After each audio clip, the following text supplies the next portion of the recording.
বাসর রাতে আমার স্বামী আমাকে জিজ্ঞেস করলো, তুমি কি আমাকে ভালোবাসো?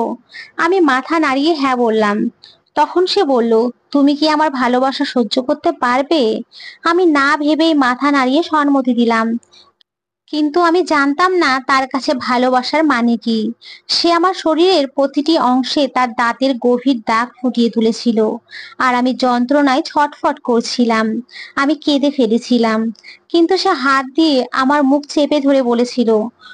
সকালে আমি ধুক ধুক বুকে রান্নাঘরে দাঁড়িয়েছিলাম। গত রাতে যে যন্ত্রণা আমি অনুভব করেছি তা শুধু আমার ভগবানই জানেন। আমি তা ভাষায় প্রকাশ করতে পারবো না। আমার অবস্থা খুবই খারাপ, সারা শরীর জুড়ে দাঁতের গভীর দাগ। বাসর রাতে সে আমার কাছে এসে হঠাৎ করে আমার হাত ধরে বলেছিল, তুমি কি আমাকে ভালোবাসো? আমার ভালোবাসা সহ্য করতে পারবে? আমি অন্য কিছু না ভেবেই হ্যাঁ বলেছিলাম, কেননা আমি একজন ভালো স্ত্রী হয়ে নিজের দায়িত্ব পালন করতে চেয়েছিলাম। কিন্তু আমি কি জানতাম এই ভালো স্ত্রী হওয়া এতটা কঠিন হয়ে দাঁড়াবে। আমার হ্যাঁ বলার সাথে সাথে সে যেন পশুর মতো আমার উপরে ঝাঁপিয়ে পড়লো, আর আমার শরীরের প্রতিটি অংশে দাঁত বসিয়ে দিতে লাগলো। আমি চিৎকার করে উঠলাম। সে আমার কানের কাছে মুখ এনে বলল, চুপ করে থাকো, লোকে শুনলে ভাববে আমরা প্রেম করছি। তার এই অত্যাচারে আমার শরীরের কয়েক জায়গা থেকে রক্ত বেরিয়ে এসেছিল। সে এখনো আমাকে জড়িয়ে ধরে শুয়েছিল, কিন্তু আমি অনেক কষ্টে তার হাত ছাড়িয়ে রান্নাঘরে এলাম। কেননা আমার খুব খিদে পেয়েছিল, কিন্তু উনুন আধুনিক ধরনের, তাই আমি চেষ্টা করেও উনুন জ্বালাতে পারলাম না। শেষমেশ হাল ছেড়ে সেখানেই এক কোণে চুপ করে বসে রইলাম, আর ঈশ্বরের কাছে প্রার্থনা করছিলাম যেন কোনো কাজের লোক জেগে ওঠে। এই বাড়িটা রাজপ্রাসাদের মতো বিশাল। এত বড় বাড়ি যখন, তখন নিশ্চয়ই অনেক কাজের লোক আছে। আমি ডাইনিং টেবিলে মাথা রেখে বসেছিলাম। হঠাৎ রান্নাঘরের দরজায় শব্দ হলে আমি মাথা তুলে দেখলাম আমার স্বামী দাঁড়িয়ে। তার মুখে এক অদ্ভুত হাসি দেখে আমি আতঙ্কে উঠে দাঁড়ালাম। সে আমার দিকে তাকিয়ে স্নেহময় গলায় বলল, জান, যখন তুমি এখানের কিছুই জানো না, তখন তুমি ঘর থেকে বাইরে এসেছো কেন? তোমার এই কাজটা আমার খুব খারাপ লেগেছে। একথা বলতে বলতে সে একেবারে আমার কাছে চলে এলো, আর আমি ভীষণ ভয় পেয়ে গেলাম। আমার মন করছিল এখনই আমি এই বাড়ি থেকে পালিয়ে যাই, কেননা গত রাতে সেই স্মৃতি আমি এখনো ভুলতে পারিনি। সে আমাকে কাছে টেনে আমার কোমর জড়িয়ে ধরে বলল, যা জিজ্ঞেস করছি তার উত্তর দাও। এ কথা বলার সময় তার চোখে স্পষ্ট রাগ দেখা যাচ্ছিল। আমি খুব ভয়ে কাঁপা কাঁপা গলায় বললাম, আমার খিদে পেয়েছে তাই নিচে এসেছি, কিন্তু উনুন জ্বালাতে পারছি না। আমার কথা শুনে সে আমার দিকে গভীর দৃষ্টিতে তাকিয়ে বলল, আমার এরকম কেন মনে হচ্ছে যে আমার জান আমাকে মিথ্যে বলছে? আমি অসহায় হয়ে ভাবছিলাম, এ আমি কোথায় এসে পড়েছি। বিয়ের ঠিক 1 সপ্তাহ আগে মা হঠাৎ আমার কপালে চুমু খেয়ে বলেছিলেন, আমার মায়ের কপাল খুব ভালো, বাড়িতে বসে বসে এমন একটা সম্বন্ধ পেয়েছি, লাখে একটা। এই ঘটনার 1 সপ্তাহের মধ্যেই আমার বিয়ে হয়ে গেল, আর আমি এই বাড়িতে চলে এলাম। কিন্তু আমি কি জানতাম আমার অবস্থা এই হবে। গত রাতের কথা মনে পড়তেই আমার গায়ে কাঁটা দিয়ে উঠলো। যাই হোক, সে উনুন জ্বালিয়ে তাতে চায়ের জল বসাচ্ছিল দেখে আমি ভয় পেয়ে বললাম, আপনি ছাড়ুন, আমি বানিয়ে নিচ্ছি। আমি এই ভয় পাচ্ছিলাম যে হয়তো সে এটা নিয়েও আমাকে শাস্তি দিতে পারে। আমার কথা শুনে সে হেসে নাতে মাথা নাড়িয়ে বলল, হ্যাঁ, খুব শীঘ্রই তোমার হাতে রান্না খাবো। কিন্তু আজকে আমি নিজেই তোমার জন্য নাস্তা বানাবো, কেননা গত রাতে তুমি আমার যে ভালোবাসা সহ্য করেছো, তার পুরস্কার তো তোমার প্রাপ্য। আমি মাথা নিচু করে নিলাম, কেননা আমার ভীষণ ভয় করছিল। একটা কথা ঠিক, আমি গরিব পরিবার থেকে এলেও ঈশ্বর আমাকে অনেক সুন্দরী করে তৈরি করেছিলেন। আমার জন্য অনেক সম্বন্ধ এসেছিল, কিন্তু এত ধনী পরিবার থেকে আগে কোনোদিনও আসেনি। এই কারণেই মা বাবা বেশি কিছু না ভেবে 1 সপ্তাহের মধ্যেই আমার বিয়ে দেন। কিছুক্ষণের মধ্যেই সে পরোটা আর চা বানিয়ে আমার সামনে রাখার সময় বলল, তোমার জন্য অমলেট বানিয়ে দেই। এক মুহূর্তের জন্য আমার মন চাইলেও আমি নাতে মাথা নেড়ে বললাম, না, কোনো দরকার নেই, আমি চা দিয়েই পরোটা খেয়ে নেব।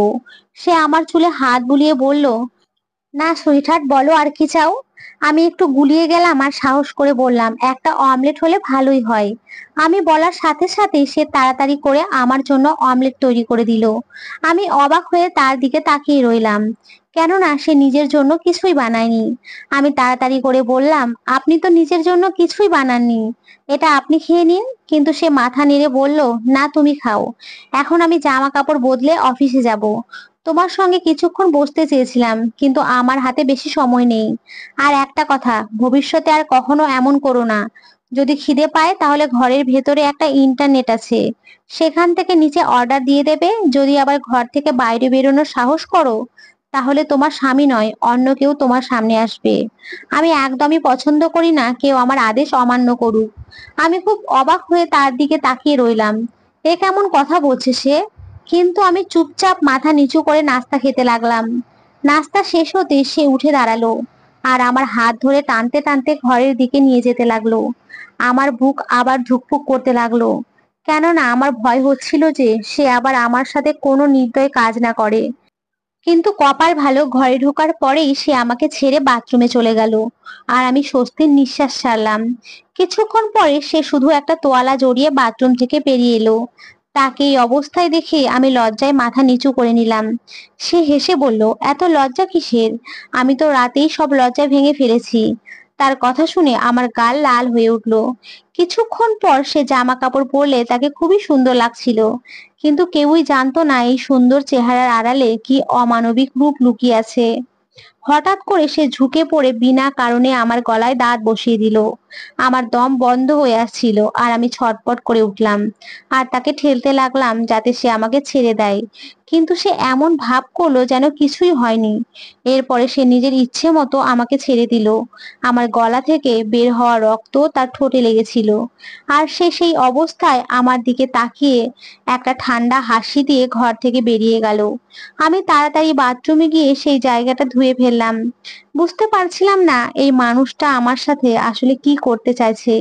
আমি চুপচাপ বিছানায় বসে কাঁদতে শুরু করলাম। অনেকক্ষণ ধরে কাঁদার পরে হঠাৎ পাশে রাখা টেলিফোনটা জোরে জোরে বাজতে শুরু করলো।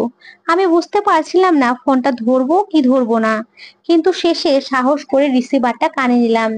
তখনই আমার স্বামীর গম্ভীর গলা আমার কানে এলো। সে বলল, এত কাঁদছো কেন? কি এমন হয়েছে তোমার সঙ্গে? আমি কি মরে গেছি যে তুমি এমন করে কাঁদছো? তার এমন কথা শুনে আমার বুকটা কেঁপে উঠলো। আর আমি চারপাশে তাকিয়ে ভাবলাম, ও কিভাবে বুঝলো যে আমি কাঁদছি? আমি কিছু বলার আগেই সে আবার বলল, একটা কথা মনে রেখো, আমার নজর সব সময় তোমার উপরে আছে। যদি এক ফোঁটাও জল তোমার চোখে দেখি তবে বুঝবে আমি তোমার কি করি। আমি ভয়ে কেঁপে উঠলাম আর শুধু হ্যাঁ বলে রিসিভার রেখে দিলাম। সময় ধীরে ধীরে কেটে যাচ্ছিল। দুপুর ৩টা বেজে গিয়েছে। আমার মন চাইছিল বাইরে বেরিয়ে পড়ি, কিন্তু জানতাম সেই লোক এটা কিছুতেই ক্ষমা করবে না। এখন আমার খিদেও পেয়েছে, তাই আমি উঠে দাঁড়ালাম আর সামনে রাখা ইন্টার বক্সের কাছে গিয়ে কাপা হাতে সেটা তুলে কানে লাগালাম। বুক ধুকপুক করছিল। আমি কিছু বলার আগেই এক মহিলার কণ্ঠ ভেসে এলো, হ্যাঁ ম্যাডাম বলুন, আপনার কি অর্ডার? আমি ধুকধুকে বুকে শুধু বললাম, আমার খুব খিদে পেয়েছে, কিছু খাবার পাঠিয়ে দিন। এরপরে আবার সেই মহিলা কণ্ঠ বলল, বলুন ম্যাডাম, আপনি কি খেতে চান? আমি ভয়ে ভয়ে বললাম, যা আছে নিয়ে আসুন, আমার খুব খিদে পেয়েছে। প্রায় 10 মিনিট পরে দরজায় টোকা পড়লে আমি দরজা খুলে দেখি এক চাকরানী ট্রেতে খাবার নিয়ে দাঁড়িয়ে আছে। আমি তাকে ভেতরে আসার পথ দিলে সে ঘরে ঢুকে ট্রে নামিয়ে রাখলো এবং বলল, ম্যাডাম, পরের বার থেকে আপনি খাবারের মেনু ঠিক করে রাখবেন, আর রাতে কি খাবেন সেটা এখনই জানিয়ে দিন। আমি চুপচাপ তার দিকে তাকিয়ে ট্রের উপর থেকে ঢাকনা সরালাম এবং সেখানে নানা রকমের খাবার দেখে মনে মনে ভগবানকে ধন্যবাদ দিলাম এবং তাকে বললাম, রাতেও আমি এই খাবারই খাবো, আপনাকে কষ্ট করতে হবে না। সে মাথা নেড়ে ঘর থেকে বেরিয়ে গেল আর আমি খেতে শুরু করলাম। খাবার শেষ হতে হঠাৎ আমার চোখে প্রচন্ড ঘুম আসতে লাগলো। আমি এক গ্লাস জল খেয়ে বিছানায় শুয়ে পড়লাম। প্রায় 2 ঘন্টা পরে আমার ঘুম ভাঙলো, কিন্তু হঠাৎ আমি চমকে উঠে বসে পড়লাম, কারণ আমি সেই বিছানায় নেই যেখানে আমি ঘুমিয়েছিলাম। আমার হৃদয় জোরে জোরে ধুকধুক করতে লাগলো। চারপাশে পাগলের মতো তাকাতে লাগলাম, কিন্তু অন্ধকারের কারণে আমি কিছুই দেখতে পাচ্ছিলাম না। ভয়ে ভয়ে আমি ভগবানকে ডাকতে লাগলাম। আমার সঙ্গে এসব কি হচ্ছে কিছুই বুঝতে পারছিলাম না। তাই আমি চিৎকার করে বলতে লাগলাম, রাজীব, আপনি কোথায়? আমাকে এখান থেকে বের করুন, আমার দম বন্ধ হয়ে আসছে। হঠাৎ পুরো বেসমেন্ট আলোয় আলোকিত হয়ে গেল। আমি আতঙ্কে চারপাশে তাকিয়ে দেখলাম সেটা বাড়ির বেসমেন্ট। এবং দরজার পাশে রাজীবকে দাঁড়িয়ে থাকতে দেখে ভয়ে তাড়াতাড়ি তার দিকে ছুটে গেলাম এবং জোরে জোরে কাঁদতে লাগলাম। হঠাৎ সে আমার চুলের মুঠি শক্ত করে ধরে আমার মুখের কাছে মুখ এনে বলল, কার অনুমতিতে তুমি কাজের লোকেদের উপরে তোমার সিদ্ধান্ত ছেড়েছো? তার কঠোর কণ্ঠস্বর শুনে আমার শিরদাঁড়া দিয়ে ঠান্ডা স্রোত বয়ে গেল। আমি কিছু বলার আগেই সে আবার বলল, সকালে তোমাকে বলেছিলাম তোমার চোখে এক ফোঁটা জলও দেখতে চাই না।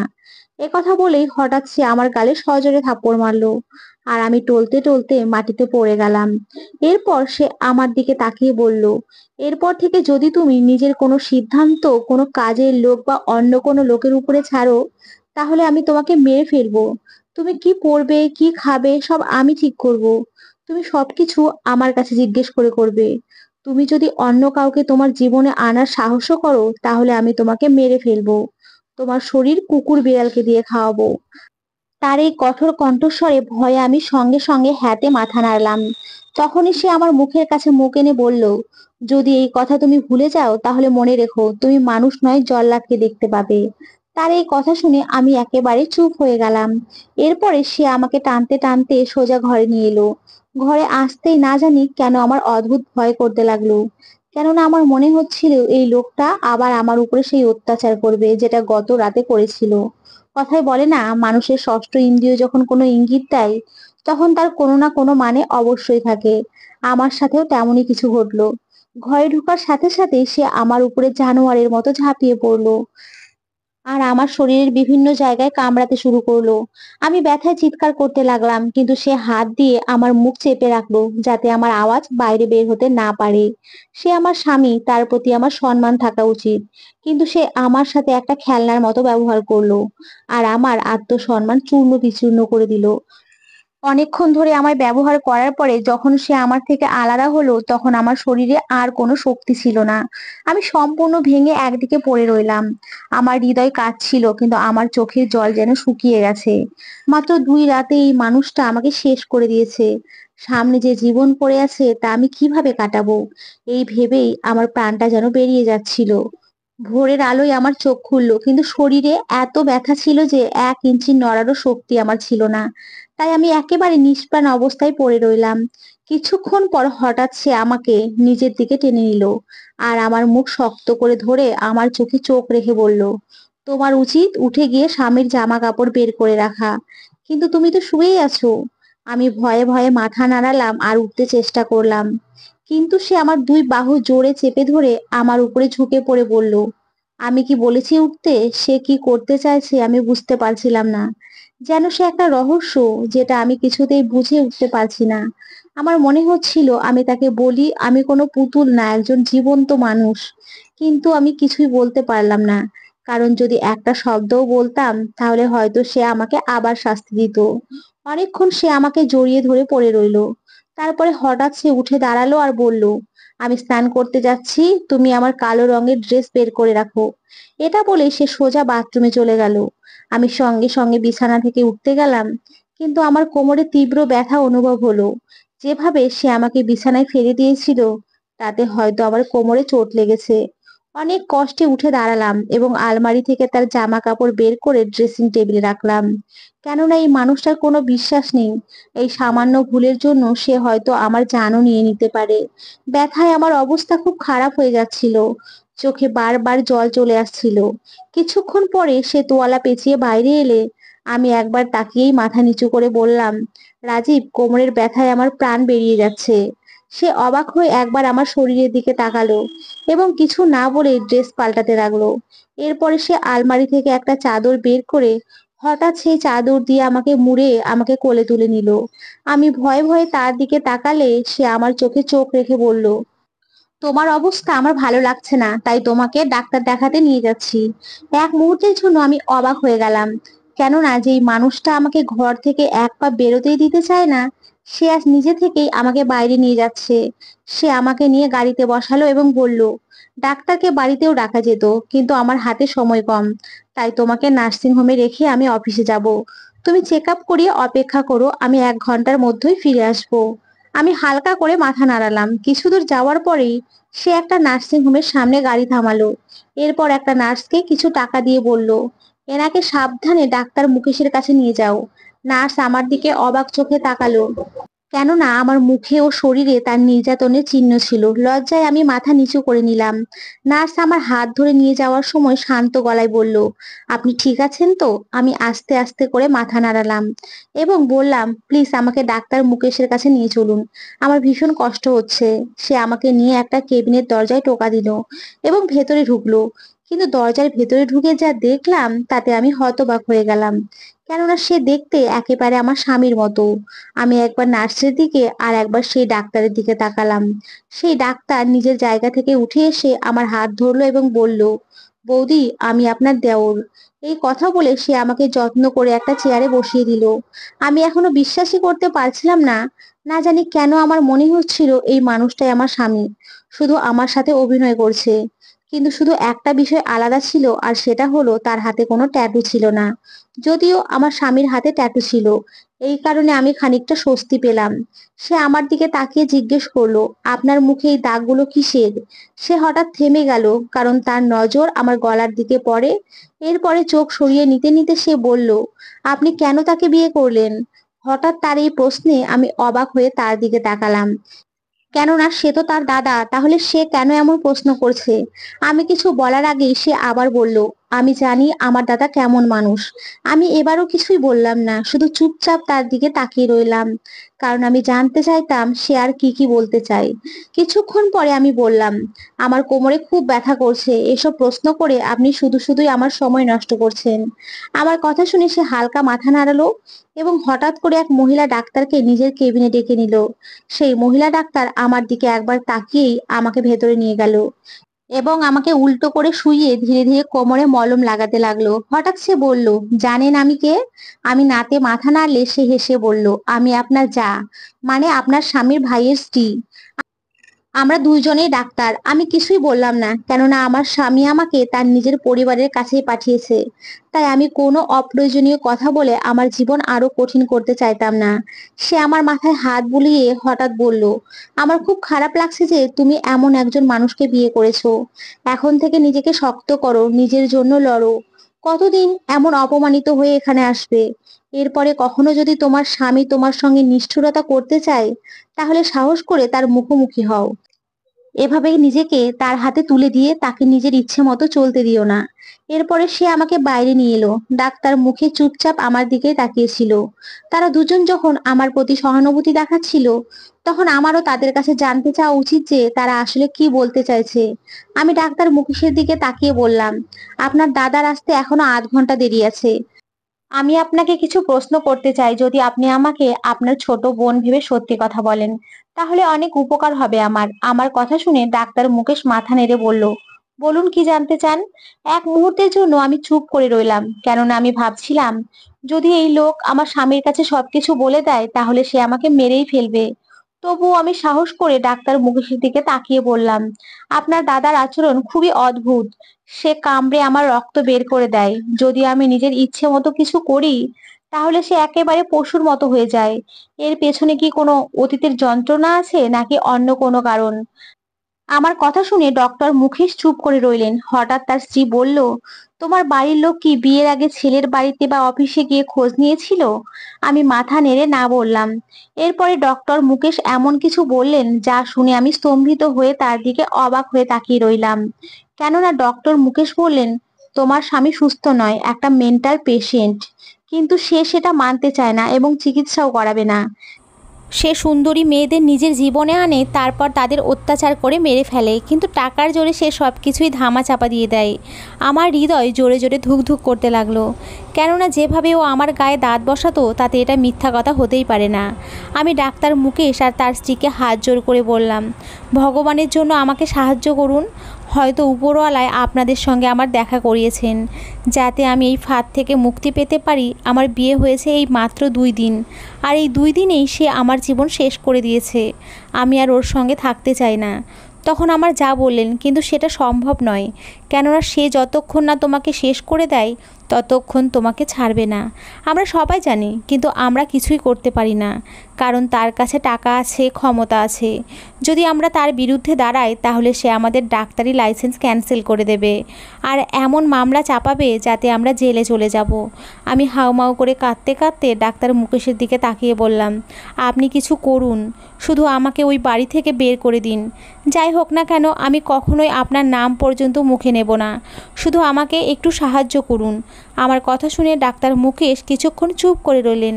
তারপরে হঠাৎ বললেন, তোমাকে এখান থেকে অনেক দূরে চলে যেতে হবে, এমন এক জায়গায় যেতে হবে যেখানে সে যেন তোমাকে খুঁজে না পায়। যদি তুমি এই শহরেই থাকো তাহলে সে তোমাকে বাঁচতে দেবে না। আমার মন কেঁদে উঠল। আমার মা বাবা সহজ সরল মানুষ, তার মেয়েকে সুখে রাখার জন্য এই বিয়ে দিয়েছিলেন, কিন্তু তারা এটা জানতেন না যে সুখের আশায় তারা মেয়েকে মৃত্যুর মুখে ঠেলে দিচ্ছেন। ডক্টর মুকেশ একটা পরিকল্পনা করলেন এবং আমাকে বললেন, তুমি আপাতত রাজীবের সঙ্গেই 3 দিন থাকো, তারপরে যখন সে গভীর ঘুমে থাকবে তখন বাড়ির পেছন দিক দিয়ে বেরিয়ে গলির শেষ মাথায় চলে আসবে। আমার গাড়ি সেখান থেকে তোমাকে তুলে নেবে। আমি টেনশনে ছিলাম যে এই মানুষটা সত্যিই আমাকে সাহায্য করবে তো, কিন্তু তবুও আমি তার কথা মতো সেটাই করলাম। রাজীবের চোখ এড়িয়ে বাড়ির বাইরে চলে এলাম এবং দেখলাম সত্যি সেখানে গাড়ি দাঁড়িয়ে আছে। আমি তাড়াতাড়ি সেই গাড়িতে উঠে পড়লাম। এরপরে ট্রেনে করে কেরালার উদ্দেশ্যে রওনা হলাম। ডাক্তার মুকেশ আমাকে কিছু টাকা দিয়েছিলেন, সেটা দিয়ে আমি একটা গরিব বস্তিতে ঘর ভাড়া নিয়ে থাকতে শুরু করলাম। শুরুতে আমার খুবই কষ্ট হয়েছিল, কিন্তু এখন আমি খুব শান্তিতে আছি। এখন আমি শুধু উপরওয়ালার কাছে একটাই প্রার্থনা করি যে কখনো কোনো মেয়ের সঙ্গে যেন এমন কিছু না ঘটে, যেন কোনো মেয়েকেই এমন যন্ত্রণা সহ্য করতে না হয়, কারণ কোনো মেয়েরই এই কষ্ট সহ্য করার মতো সহ্য ক্ষমতা থাকে না। তো বন্ধুরা, তোমরা সকলে খুব খুব ভালো থেকো, সুস্থ থেকো। সকলকে অসংখ্য ধন্যবাদ। নমস্কার বন্ধুরা, ভালো থেকো।